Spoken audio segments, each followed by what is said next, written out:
बिस्मिल्लाहिर्रहमानिर्रहीम। अस्सलाम वालेकुम नाज़रीन, आप यूट्यूब चैनल देख रहे हैं। मैं इमरान खान हूँ। इसराइल को तस्लीम करने के लिए पाकिस्तान पे जितना दबाव इस वक्त है, इतना दबाव माजी में कभी नहीं था। ये वो बातें हैं जो पावर कॉरिडोर्स में तो होती हैं लेकिन आवाम के सामने नहीं आती।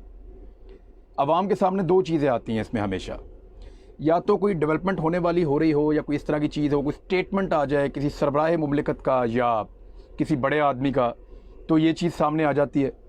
या जब कोई प्रोपेगेंडा टाइप की कोई चीज़ सामने आए तो तब पता चलता है कि एक्चुअली इस हवाले से हो क्या रहा है। इसराइल को तस्लीम करने के लिए दबाव बहुत ज़्यादा बढ़ गया है। ये इस वक्त कोई स्पेकुलेशन नहीं है या अफवाहें नहीं हैं, ये इस वक्त की एक बहुत बड़ी हकीकत है। और ये हकीकत कैसे है, इसके कुछ पहलू मैं आपको बताऊंगा। लेकिन पाकिस्तान के ऊपर शदीद दबाव है और बड़े अहम सोर्सेज से मुझे इन्फॉर्मेशन मिली है कि इतना पाकिस्तान के ऊपर प्रेशर कभी नहीं था इसराइल को तस्लीम करने के लिए या उसके साथ ताल्लुकात को नॉर्मलाइज करने के लिए, जितना प्रेशर इस वक्त है। और उसकी कुछ वजूहात हैं। ये प्रेशर कौन डाल रहा है ये भी आपको मैं भी बताता हूँ, और ये दबाव इस वक्त क्यों है ये भी मैं आपको भी बताता हूँ। नंबर एक, तो जो पहली चीज़ है वो ये है कि इसराइल जो उसके ख़िलाफ़ ख़तरात हैं इस पूरे खित्ते के अंदर, उनको एक एक करके कम करता जा रहा है। सबसे बड़ा ख़तरा उसके लिए एक दौर में सऊदी अरब हुआ करता था। उस दौर में उसके तुर्की के साथ ताल्लुकात इतने बुरे नहीं थे, लेकिन सऊदी अरब एक बहुत बड़ा ख़तरा हुआ करता था, यूएई एक बहुत बड़ा ख़तरा हुआ करता था, और आसपास के जितने भी अरब ममालिक हैं उनसे इसराइल को ख़तरा रहता था।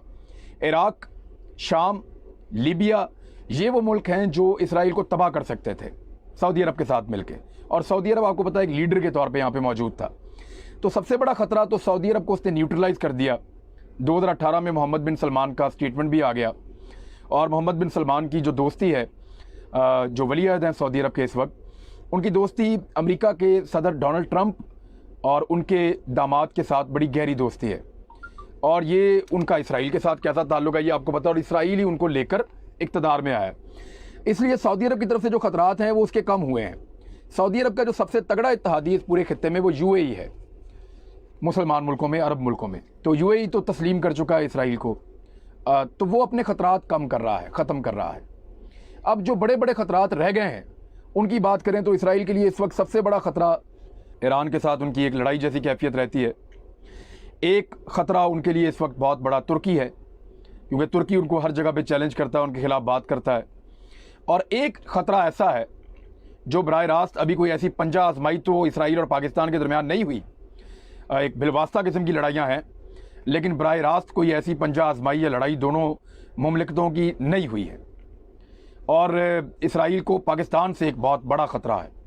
वो ये समझता है कि ये मुल्क एक एटॉमिक पावर है, इसके पास दुनिया का बेहतरीन निज़ाम है दिफाई, इसकी फ़ौज बड़ी प्रोफेशनल और ज़बरदस्त लड़ने वाली है, इसके मुल्क के अंदर जहाद का एक कॉन्सेप्ट है, इसके लोग अपनी फ़ौज के साथ लड़ने के लिए फौरी तौर पे तैयार हो जाते हैं। और एक और चीज़ जो उनको तंग करती है, इनका मिसाइल टेक्नोलॉजी ऐसी है कि ये जाके इसराइल को डायरेक्टली हिट कर सकते हैं। तो एक बहुत बड़े ख़तरे के तौर पे वो पाकिस्तान को देखते हैं। तो ये तीन मुल्क इस वक्त ख़तरा है। इससे पहले ज़्यादा मुल्क हुआ करते थे, सऊदी अरब भी था, इराक़ था, शाम था, लीबिया था, लेकिन अब उनकी हालत क्या है वो आपके सामने है। अब ये जो तीन ममालिक हैं, इनमें ईरान के साथ तो इसराइल सुलह नहीं कर सकता। अगर बैकडोर चैनल कोई बातचीत हो भी तो पब्लिकली वो सुलह नहीं कर सकते, उसकी बड़ी टेक्निकल वजह है। ईरान की अरब ममालिक के साथ एक लड़ाई है, ख़ास तौर पे सऊदी अरब, यूएई के साथ और इनके इत्तेहादियों के साथ, और एक बड़े लंबे अरसे की उनकी एक आपस में टसल चल रही है, जिस वजह से इसराइल को चूज़ करना पड़ेगा कि ईरान के साथ दोस्ती करें या सऊदी अरब और उनके इत्तेहादियों के साथ।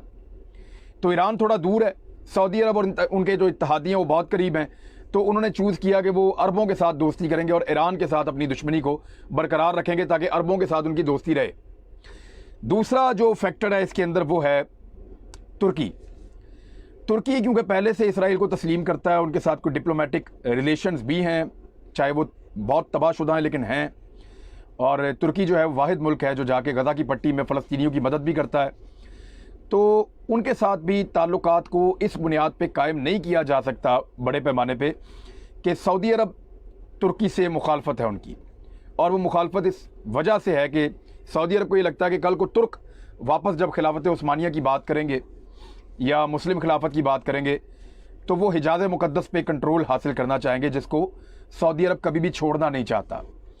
अब ये वो वजूहात हैं जिन बिना पे ये